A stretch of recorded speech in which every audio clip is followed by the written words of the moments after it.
పరిశుద్ధ పరమ దివ్య సప్రసాదమున సదాకాలము ఆరాధన స్తుతియు స్తోత్రములు నమస్కారము కలుగునుగాక.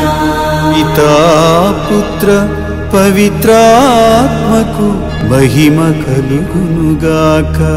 ఆదిలో కలిగినట్లు ఇప్పుడును మరిప్పుడును సదాకాలము కలుగునుగాక. హల్లెలూయా హల్లెలూయా హల్లెలూయా.